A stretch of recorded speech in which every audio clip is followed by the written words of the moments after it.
because I know everybody's wondering about my mental health after last week's episode. I had so many people reach out, and when I mean so many people, I mean zero. I'm back and flying high, so no worries. We got punched in the gut, and I'll put a cherry on top of last week's story about taking the L. And we had a phone call afterwards, and we had a phone call with the manufacturer that kind of started the whole problem. And it's amazing what a little communication and a little documentation will do for a conversation. And it's the bedside manner. It's not always the message. I say this all the time. Siobhan says this too at the hospital. It's not always the message, it's how it's delivered, kind of thing. Mm-hmm. And this was, I don't want to use the word caught. I will use the word, we reminded them of what they had promised us. And we said, hey, here's I'm not a gotcha guy. I've worked for gotcha people before, and it's an awful existence, so I'm not going to use that word. But It was hey, here's a screenshot of an email you sent to me on October 7th. We just, all we're asking for is you to honor that email, is the way we kind of did it. And it was good. And I think long term, it's that kind of trial by fire mentality that we went through a big fire together as the first time on that team, and we came out stronger because of it. We really did. And I feel that like my position on that team has been more solidified because I went through the fire, and the guy came back and actually said, you guys weren't the problem, we're the problem. He said, Ben and your team has been nothing short of exceptional. So it was just, we had to have that really tough call. Then afterwards, it was like, oh man, this was last Friday afterwards. And then everybody's like, let's just, next round's on me kind of thing. And it was good. Well, I think that's kind of a cool topic to talk about this week, because we've had a couple of stories in-house too. I think that obviously there's a tactful way to do it, and then there's a not right way to do it. But, the gotcha mentality is obviously the not so tactful way. But, I think standing up for yourself, you and I both, a lot of times I think we'll take blame, or we'll take the L even when it's not ours to take a lot of times, just by DNA. But, I think that that's a good life lesson, that like, you don't have to be a dick about it, but at the same time, just for your own long-term reputation and relationships, standing up for yourself, like, hey, this is a problem, we can fix it, but like, let's figure out where the problem came from, and if we're going to hold people accountable, like I always tell people, I crave accountability here. Mm-hmm. The more responsibility and the more control you want to give us over making sure this works, sign me up. Mm-hmm. But like with that, if we're not, that's fine. But then let's acknowledge that up front. Yep. You know what I mean? And like, because there's a lot of moving pieces to everything. And like, that's where, kind of like you said, just communicating and documenting everything, right, wrong, or indifferent, is huge. Yep.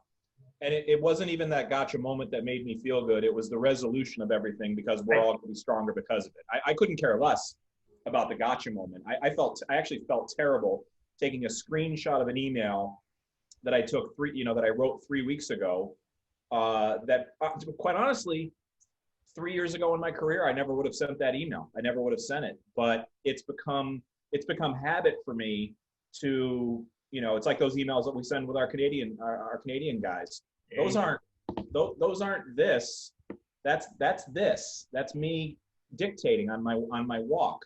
So, and it becomes so much faster. And I never would have done that if I hadn't used that new method, to kind of talk real tactically. Mm-hmm. But man, sure as heck, I'm thrilled that I sent it. But it took literally 7 seconds. It was a 1-sentence email, and it was a return reply from him that I screenshotted and I sent to him. I'm like, hey, remember this? And he's like, oh crap. He goes, and he went all the way up to the CEO, and he goes, I stepped in it. I put it in writing. We're going to make this good for you guys. So I was like, man, felt great. Yeah. And I think as long as you just approach it, like you're saying, with the mentality of getting it right, like it's not about being right, but like, as long as like, if that's the mentality from the get, it's like, okay, like, yeah, this sucked. How do we fix it? Right. you know, everybody it just gets a lot easier to kind of process and deal with. Yep. Yep. And that's for me, it's, you know, I used to be the person that used to shy away from confrontation early in my career, big time. I hated it. I hated walking into, I used to run country clubs for a living. And the day before my board meeting, where I literally every month became a referendum on the club manager. Like, you needed to walk in there. I would grind over my report. I would put together like a 5 or 6 page single spaced report to give to the board members every single one of these board. And I didn't sleep for like 3 nights before these board meetings. I got so freaking terrified. Oh, did I freeze? I don't think so. No, I'm frozen on my screen. So I'm just going to keep talking. So I would get so terrified, you know, before those meetings that I just wouldn't sleep because I didn't want the confrontation, and I didn't want the accountability. But like you're saying, now I welcome it. Now it's like, you're just betting on yourself every single day as an entrepreneur. And the more you can grab onto that, like you're saying, I think the better off you're going to be. Well, you know what I think it is too? I think that like you get to a point, because I used to be the same way. Nobody liked confrontation. Everybody hates it, I think. Yep. But, you know, you kind of get through a point, and it's weird that you bring this up because we had a very just similar couple of weeks here where you get to a point where you just learn that it's just not helping anything by not confronting it. And then what happens is, like, especially when you're in a position where you can call your own shots on stuff and you eliminate that from your day-to-day life, you just get to this point where you almost can't process it. Right. It's like, it's paralyzing because you haven't dealt with it for so long. You know, whereas a lot of people, unfortunately, that's a significant part of their day-to-day life in their job. Because whether it's office politics, whether it's poor leadership, you name it, one of the, 7 dozen reasons people hate going to work on Mondays, you almost get so used to it, you don't realize how fucked up it is. Yep. But then you get to a point like this where, like, if something's bothering me to this point, like, I have to deal with it that day. Yep. The thought of waiting and letting it stew, like, it just paralyzes me because that's all you're thinking about. And it's just like, because we just don't deal with that here. Yep. Like, like, you've seen like our behind the scenes stuff. Like, as soon as I know like a client, we'll cut the cord. Mm-hmm. I'm done. I would much rather lose a client and lose that revenue than deal with that bad energy here.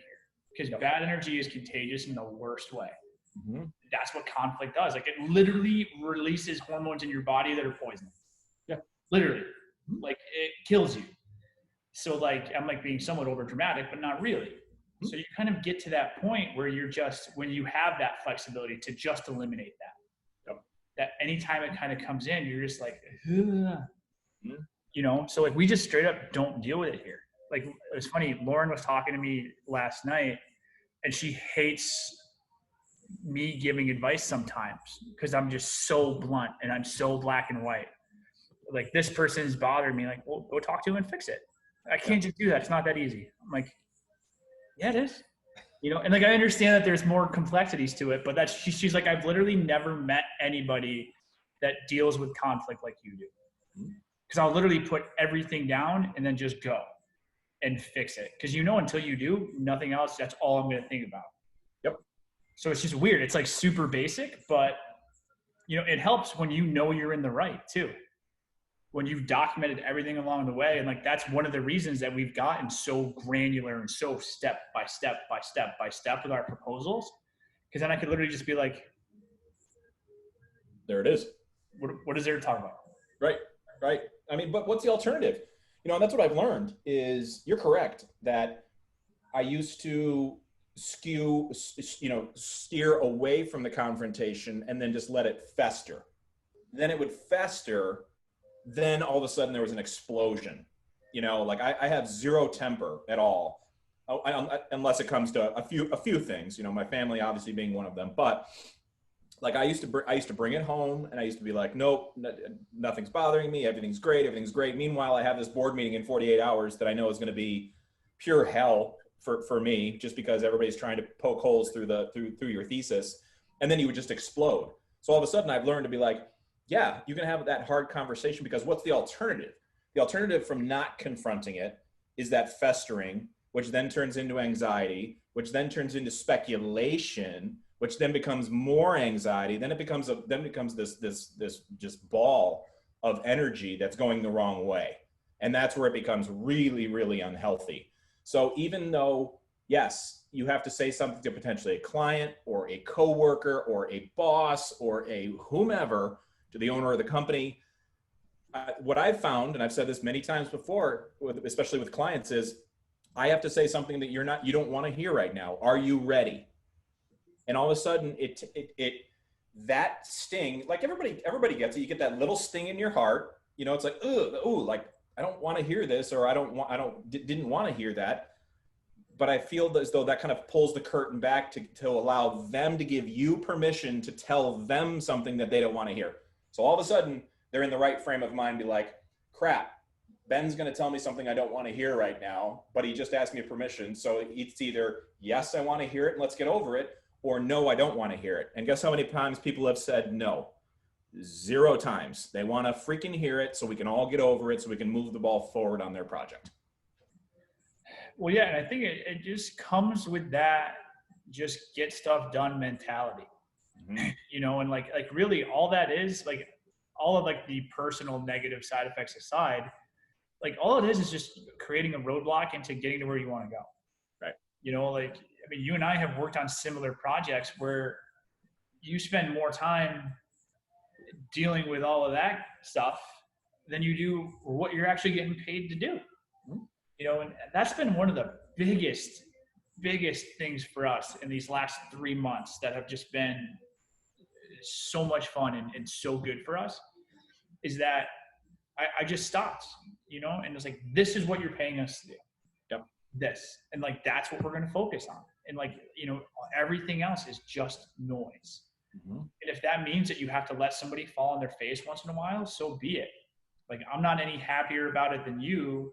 But if I'm like, hey, Ben, that stove's hot, let me get it with these oven mitts. And you're like, no, I got it. Sometimes you just have to touch it and like feel that it's going to burn you. Mm-hmm. You know, and it's hard to let go of that sometimes, but you have to kind of set those boundaries and set those expectations. And then that way, you know, like if you can just continually do everything that you say you were going to do, those conversations just get easier and easier and easier. Because like everything else we always talk about, the more you do it and you realize that the world doesn't catch fire and burn down when you happen, it gets easier and easier to do it. Mm-hmm. Like, I'm sure the first time you sit down with a client that's paying you every month, it's like, hey, I have something really tough to tell you. Are you ready? That's like, sucks. But the 27th time you do it, you're like, okay, this is going to suck, but we're okay. Yeah. And it just gets easier and easier and easier the more you go. Yep. But it's at first, it's, you know, it's the reverse selfie talking into your phone. The first time you do it, it's super, super awkward. The 30th time you do it, it's easy. The first time you and I flipped open a camera and recorded a podcast, it was like, so hey guys, what do we talk about? You know, a little awkward, right? But now I text you 10 minutes before we go. I email you a Zoom link about 90 seconds before we go live. Yep. And just whatever is on, literally as you're dialing in to the Zoom call, I'm like, what's the one question I want to ask him? And then we just have a conversation. So now we're getting people that are listening to more and more shows being like, oh, wait a minute. The secret sauce is there's no secret sauce. I go, what do you mean by that? They're like, just do it over and over and over and over and people will find you. I'm like, hallelujah. Like one person got it, right? Yep. And that's why we do this. So for me, you're right. It's just doing that one thing that you know is going to be hard. You know it's going to be hard. You know it's going to be hard to prospect at that level. But guess what? When you keep prospecting at that level, or you have that hard conversation at that level, things will start to unlock and your path will become much, much easier. There's just no other way. It's not going to become harder because you're getting better at your craft and you're doing better at your job, or you're doing better at prospecting, or you're doing better as an entrepreneur. No other option. Yeah, I think you learn to just get so comfortable with it. Like if stuff is too smooth or too easy, I get nervous because I feel like I'm getting complacent, or we're not growing, or we're not getting better, or anything like that. you know, and it's just weird because it's so counter to how so many people approach stuff, you know? Yep. And it's just, I don't know. It's just weird to kind of digest that sometimes and kind of figure that out. But why do you think most people shy away from it? Is it do they feel as though it's easier in the short term? Is that why? I just think it's humans by nature just hate conflict. Yeah. It's like everything else. It's short-term pain for long-term gain. Yep. It's the same analogy we use for everything. Like today, it is far easier to put something off until tomorrow and dealing with it than it is to call that person right now and just have it out. Yep. And then it's easier tomorrow to find a reason to do the same thing, and so on and so on and so on. It's the classic diet starts tomorrow conundrum, you know? And I think it's kind of like this like pack mentality where so many other people do that you feel okay. Yep. Like I've made like a conscious effort that like I try to only be around people that approach life the same way I do. You know what I mean? Because like you see it, you know, people that may mean well, but they'll feed into your ability to not confront something, not do something, you know, so on. And like it just makes it easier because like, oh well, she's not doing it either, so like I'm just normal. Like nobody would do that. Right. When in reality, if you broke it down, it should be the opposite. It's self-awareness. Mm-hmm. It's self-awareness. I saw a great meme yesterday. I forgot where I saw it, on Instagram or somewhere. It said me in 2019. All I need is some dedicated time at home with nothing else to do, and I'll have this house clean and organized. 2020. Well, shit, that wasn't it. 100%, man. And like everybody always thinks it's so easy. Yeah. And like, oh, the only issue is that I'm not home enough. That's why the house isn't clean. No, yep. You waste 6.5 hours of your day doing other pointless shit. Mm-hmm. You know, and it's just like everything is so easy when you boil it down. Like we went through it. We were going through a prospecting conversation with a client, and they just kept going back to these just pointless metrics, and they were just looking for other conversations to have rather than just addressing what was right in front of us. And they're like, can you put together a plan to do this? And I'm like, no, because you don't actually care about that. So we can't. He's like, well, can you like build out this thing and like show us what, you know, these 7 different variations of this audience can look like? And I'm like, no, because it's not the answer. Yep. And they're like, well, you know, that's what we think it is. I'm like, great. You should hire somebody else to do that. And then when you waste money for the next 12 months, I'll be here. And then we can have a serious conversation. I was heading to Auburn last night. I had a good conversation with Taven, and he likes, especially with some of the names that I'm working with right now. You know, it's super cool for him, and he asks questions. A little bit. Yeah, and you know, there's lots of hoodies and merch, and you know, it's, you know, other than today, it's hoodie season. But he asked me a really poignant question. I was actually quite proud of him. He said, he goes, Dad, when you were a kid, did you think you would be doing what you're doing now back then? I said, no chance, 0 chance. He goes, what do you mean? He goes, what'd you want to do?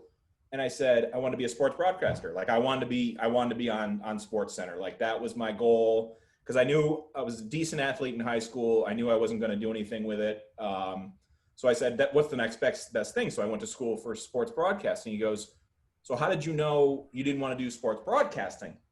And I said, well, I worked for Channel 5 for a year. I found out that they make like minimum wage here in Syracuse and in Binghamton. And it's like, you just really can't support yourself doing it that way.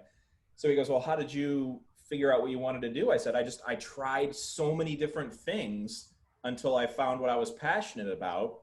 And then once I did, I just put blinders on. Like you said, I limited those distractions and then just went all in on what I'm doing. He goes, okay, but now you're at a level where you're working with, you know, XYZ, ABC. I'm like, because you just keep pounding and pounding and pounding and pounding. I go, the relationships that I've built today, I'm not kidding. They go back 5, sometimes 6 years. Mm-hmm. That it started with one tweet to one guy that started a relationship that we started bringing disco down to New York City, that turned into this referral, that turned into this project, which turned into a bigger referral, which turned into a bigger project. And it was like, what I told him was, the bottom line, punchline of my story is, you're going to have to try so many different things to figure out what your passion is. And you're going to run into probably between 5 and 6 brick walls. Like, there was 5 or 6 different things I thought I wanted to do. I enjoyed them all, but they weren't my passion. Then all of a sudden I found it. And then I'm like, I go, Taven, I'm only good at like 4 things in life. That's the only things I'm good at. I'm really good at those things, but everything outside of those 4 things, I am the worst ever. And I'll be the first one to tell you. But you limit your distractions. You talk about those 4 things. And amazingly, the world brings opportunities to you when you continue to talk about those 4 things. Yeah, I mean, that's a dope question. Props to T on that one. But I couldn't believe it. I mean, it's true though. And like, you look at it, like, nobody fucking knows what they want to do. You know, like, I mean, even I mean, I don't even know what time, like 7 years ago, like when we first met, I would never believe that you could build a career doing what you're doing.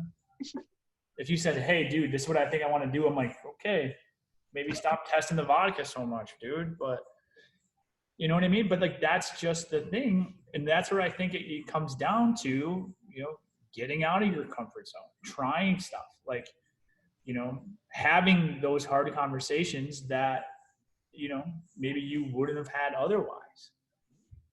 You know, we have one of our new clients that we signed in September came from me having one of those conversations where I hit somebody up and I'm like, hey, this isn't working. You are paying like a decent amount for us, which is like, I'm like, you're buying a new car and you're driving it to the grocery store. And then that's it. And then you're driving like your old beater car everywhere else and then complaining that it's not doing what you want it to do. You know? And like, I had like that genuine conversation and I'm like, what are we doing? Like, we should be doing this, this, this, this, and this. And then we're like, I mean, and we've been having this conversation for 1.5 years. So it was just finally this like put up or shut up thing. And I'm like, you shouldn't pay us to do what we're doing. Yep. Like, it's not, like, I would not do that if I was you. It's not working. And they're like, wow. And what was the resolution? We're doing all of it now. Control it. Like, and like, cause like, that's the thing. And I'm like, the output, it was basically like the output that we're allowed to do and the expectation, the, you know, what you're holding us accountable for don't match. Yep. Like, it's like if you told somebody they had to paint your house lime green and it was the only color they could pick, and then they painted the whole, you're like, that's fucking ugly. Well, you got to let them control the process. It's not bad color though. Come on. For an accent room, it's pretty nice. Do you know what I mean? Or like the Bill Parcells thing. Like, if you're cooking dinner with like these like random groceries that don't go together, yep. And it's like you can only do so good with what you have. Mm-hmm. And it's sometimes like that's a hard conversation to have. And like, you got to be willing to walk away from things on occasion, which hurts because you never want to walk away from clients or like revenue in our perspective. Yep. But sometimes when you think big picture and you think long term, it's the right answer. Yep. And a funny thing happens when you go up to somebody who's paying you money and you say, hey, maybe you should stop. Because that's not a conversation that happens with a lot of people. Yep. You know, and then there's like, you want to talk about like, do these people have my best interest in heart? If they're coming up to me saying, hey, stop paying me what you're paying me, you know, but that's a hard conversation to have a lot of times. Mm-hmm. But I've never regretted having it in my life. Yep. It is hard because, and what you're doing is you're putting their best interest ahead of your own. You're not putting your bank account ahead of your client's interest. You're saying at this point, we shouldn't be working together. And that's a really, really hard thing. And that for me is one of the hardest things to do. And it's a constant reminder. I was just having a conversation about this with a friend Tuesday. It is a constant reminder for me that when you send, we talked about this probably 5 or 6 episodes ago, when you fire off that rapid fire email at 6:01 in the morning saying, hey, just checking in on the status of my contract. Like, that's the worst. Ugh. Okay, so I'm I'm on the other side of the phone. I'm pouring myself a coffee at 6:30 in the morning, and I see Ben Riley ping on my phone saying, "What's the status of my contract?" Like, how does that make it? Makes me feel like dog crap. Exactly. But to your point, I've had those conversations. Feel like I'm not the right fit for you. Do I want to take your money for 6 months and want to do this? Sure, that'd be great. I'm sure my investment guy would be very happy if I signed that contract. But this business that I operate in is so small, word would get around like that about how I treated that one client. Probably same thing with you, because you have a lot of regional clients that you see out in public. So your reputation is everything. If you went in there and pulled a fast one and got your largest contract ever, but it wasn't in the right framework, in the right sense of putting your client first, your reputation, oh yeah, Adam is, he used to be a great guy. Now he's just in it for the money. What the hell's going on with KBL? Boom, done. 100%. And then on the other side of the coin too, that's a big reason that I had to have a lot of those conversations, because like I took a step back and I looked at what the actual output of what we were doing was. Mm-hmm. And like, not everything I wanted to do, not everything that we suggested that we couldn't, not everything that we were going to think about more. I looked at the actual output and I'm like, man, am I proud of what we're doing? Right. And I wasn't. Was it, like tangibly our fault that wasn't happening? Not really, but it doesn't matter, because all like Binghamton's a small ass town, man. People know us, they know who we work with. So when you connect those two dots and you see the output over here and it is subpar for whatever reason, you know whose fault that is? You know who gets held accountable for that? Yep. And that's my thing. Like, you're literally doing more harm than you are good in that case, because people think that like, oh, they don't know what the fuck they're doing. I'm not gonna have him be the first guy I call, or so on and so on and so on. So like, that's a big consideration, man. So how do you, when you do work with new clients, or you're talking about onboarding new clients, because I know the way you market, and it's the right way to market a product or a service or a brand, or there's not a lot of right hooks. There's not a lot of, our tasting room's open from 10 to 5, come buy our stuff, because I can't stand that, because it's not the right way to market.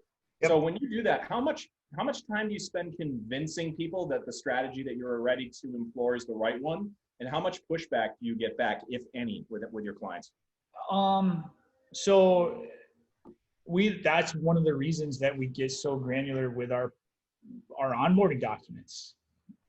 Like, we literally not only map out, here's our goals, here's our campaigns to hit those goals, here's literally what we're going to do step by step to execute those, but also one of the last things we send them is, hey, here's our conversion funnel.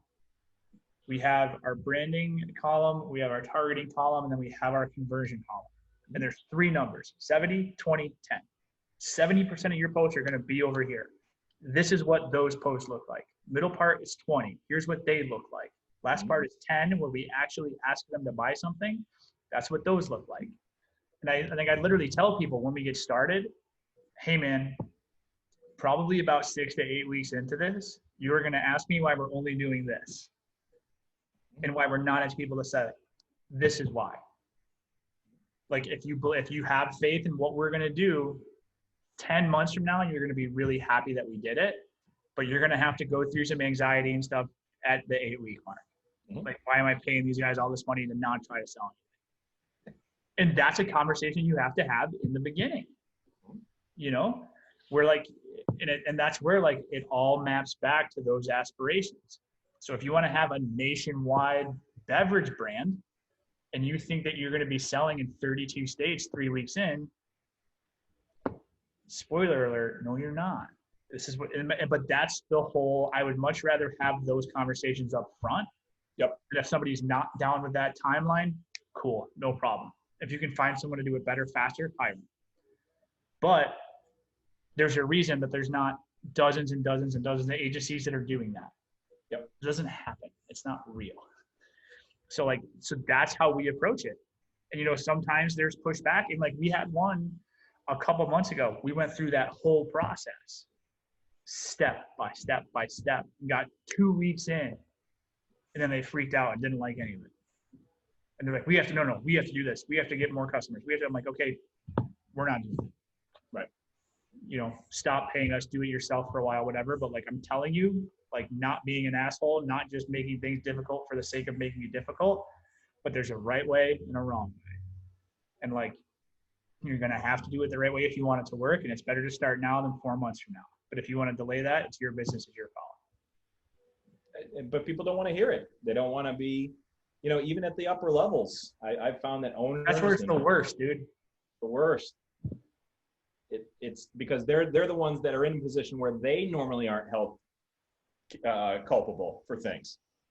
So all of a sudden they're working with somebody on the outside being like, nope, that's not what we should do. I'm here for the right reasons. I'm here to grow your business. But it usually rolls downhill. Yep. There's usually not somebody there talking at their equal, at their eye level, saying, it's not good strategy, bro. Yep. It's not what you should do. And it's funny. So I was talking with Dave about it this morning, and just that very thing. A lot of times the higher up you go, the less they get it. Mm-hmm. It's like, that's what I was telling him. Cause like you've seen our stuff. Yep. And what we give people. It is literally step by step.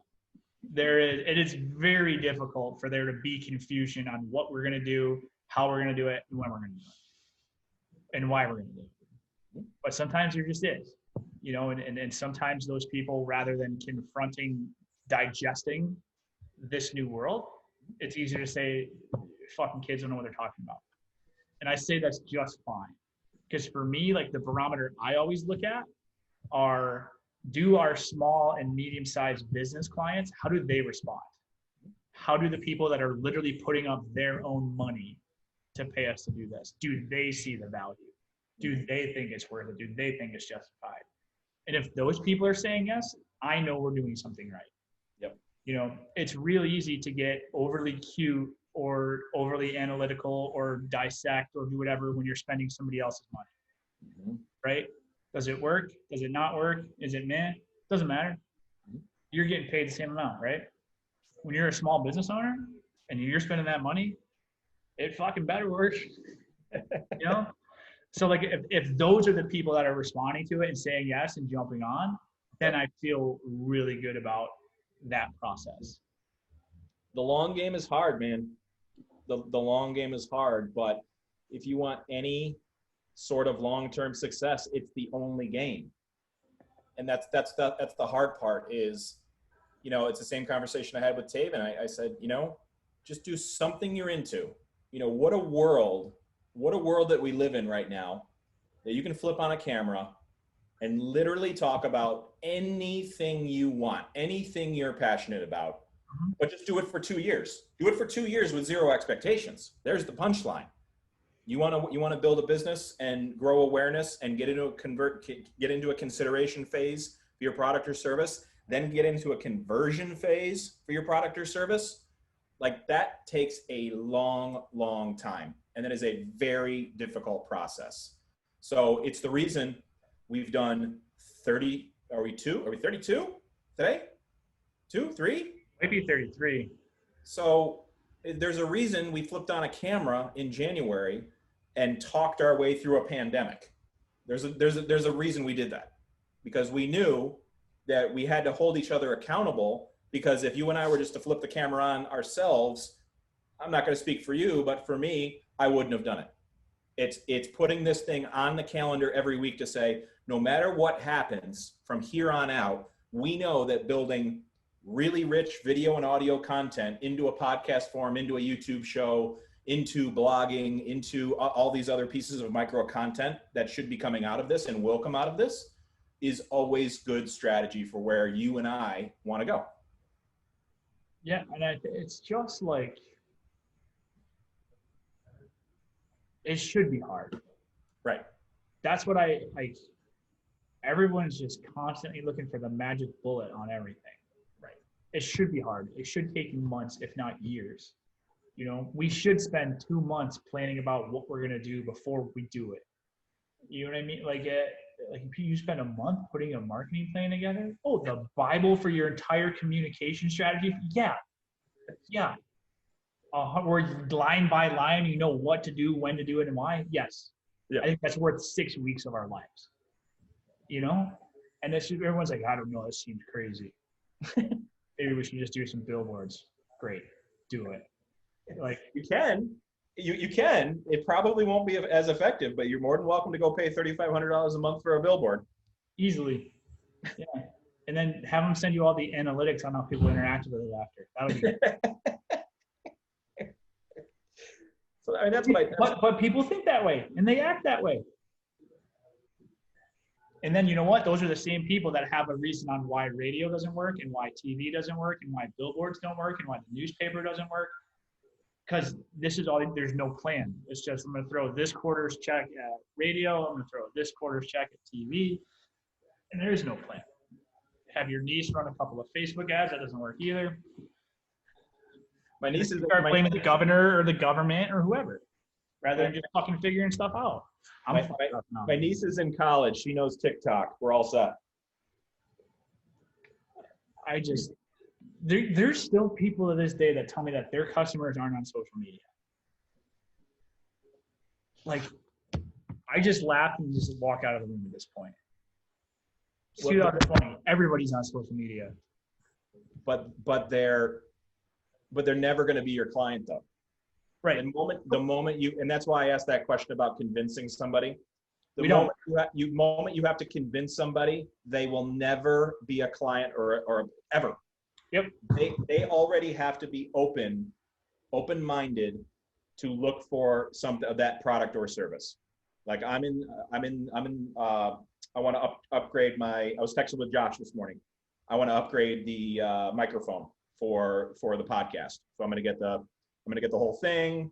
I'm like, we're finally going to do it. It's going to clip to my new table here. I'm going to hang it down. I want it to sound better now that we're double down on the podcast strategy. But I was in the market for a microphone. So if you're going to hit me up with something else that's not a microphone, I'm not open-minded. I don't need that product or service. You're not going to convince me that I need that product or service. Now, do I want to get in better shape and do this and this and this like everybody else? Sure. If I see a treadmill come across my feet, I'll be like, oh, okay, well, maybe this is the year. It's probably going to be a long, dark, hard winter. Maybe I'll just finally just get a treadmill. It's like, maybe I'm in the market for that. But the moment you have to convince somebody, in my opinion, you're wasting your breath, because if they're not already open to that product or service, I don't think you're going to convert them. Well, especially in my industry. Right. There's either people that fully understand it or that never will. At this point, however many years in, there's very few people that are in the middle ground. Mm-hmm. If you're still skeptical about social media, AKA the 5 websites that humans spend the most time on, with the most robust analytics on if it's working or not, if you're not sold on that, okay, like, keep hanging out with the people that are trying to sell you the same TV ad over and over and over again. Like, great. Or your radio salesperson that's going off Nielsen ratings from people mailing them $1 bill and filling out a Scantron. Is that still how they do that? Yeah. To this day. And they sell it like they're real numbers, Ben. Like it's a fact. I don't understand it. It's like, yeah, this radio station is the highest rated for the 18 to 24 demo. I'm like, motherfucker, there's not an 18 to 24-year-old that's ever done that in their life. What are you talking about? I don't think I've gotten one of those envelopes I don't think they send them to Casanova for some reason. I don't think I've ever gotten one here. The only last one I got was in Liverpool. Well, I'm sure your local sales rep can tell you what your demo in Casanova listens to. Somehow, there's some act of magic. Oh my God, that's hilarious. Meanwhile, you want to run a Facebook ad that target exactly however old you are, males in Casanova? Done. How many saw it? This many. How many interacted with it? This many. What zip codes do they live in? This many. I don't know if my customers it's not. That's not good data in the least. No. What would you ever do with that? I'm not bringing up politics, but I'm saying it's the same thing. You're either, how many people were convinced because of last night's debate? Like, show me one person that needed to sit down and watch that for an hour and a half last night to go one way or the other. No, none. You're either open to it or you're not. You know, it's like, if you're going to vote for Trump, there's nothing that Biden would have said last night to convince you, and vice versa. Zero chance. Yeah. You're either open to looking at digital marketing as the best way to grow your business when done well, or you're not. You're going to keep spending money because your buddy works at the newspaper over there. Mm-hmm. Fine. Is it going to work? Sure, it might. But you have no way of knowing. Sure. Yeah. Sure, you know? And my favorite part about it with me though is that, like, you will eventually, right, at some point you'll figure it out. I'll be here, you know, and it's just, you hate to see it in some cases, but at the other times, like, my ripe old age at 32 or however old I am, 32, you just, sometimes you got to let them go. Mm-hmm. You know, like, all right, no big deal. I'm not going to be the one to let my kids eat hot dogs. Guess what? My kids eat hot dogs. I'm not going to be the one that has a smart TV. Guess what? I have 2 smart TVs. I'm not going to be the one that has Alexa in my house. Guess what? I'm talking to Alexa every single day. You know, I'm not saying that's me. I love technology and all this stuff, but there's always going to be those people, but they will eventually come around. It's really just going to be no option. Yeah, I mean, it's just, and like, we've already seen it. I mean, we're just only, I don't know, 5-6 years in, something like that. And like, we've already seen it here in a relatively small town in upstate New York. So like, everybody comes around eventually. It's just a matter of how far behind the curve are you going to be. Mm-hmm. And that's up to you as a business owner. And for me, from a prospecting standpoint, there's unlimited, especially just with what our footprint looks like now. Like, I used to like really, really get hyper focused on one client. Like, I want that one. And I would do everything I can to justify what we do to them. And like, now I literally don't give it a second thought. You know, if you don't believe in it, or you're not sold on it, or, you know, you want us to alter our method, like, okay, great. Next. Yep.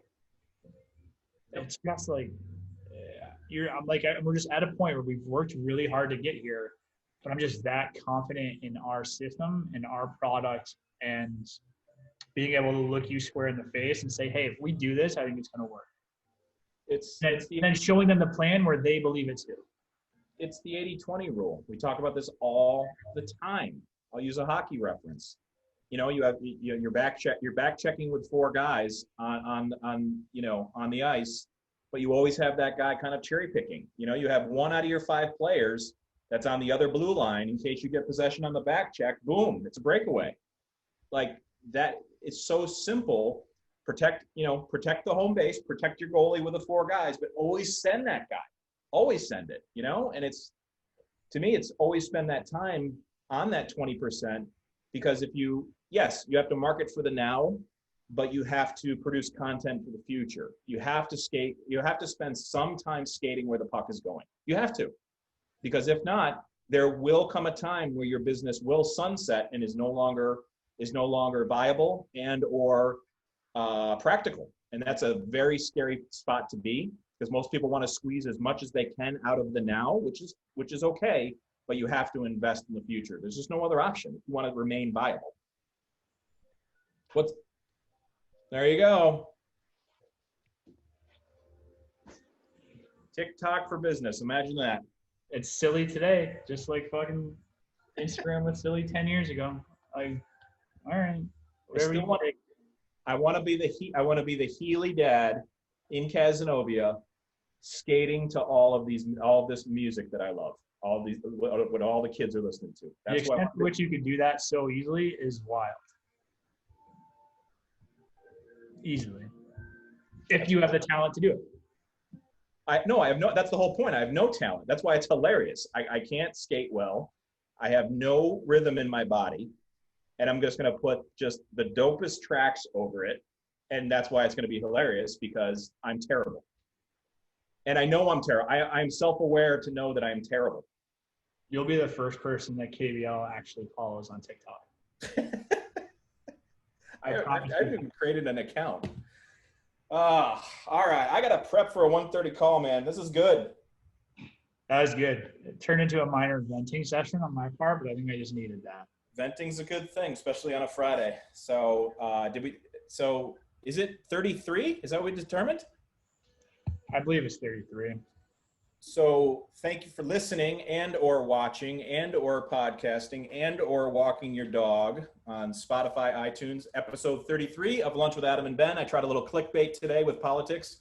We talked a little bit of politics, which we've never done before. So I fucked up at 32. 32. Well, thanks for listening to episode 32, everybody. Have a great weekend or wherever you're listening to this. We appreciate you and your attention. Cheers. Peace out.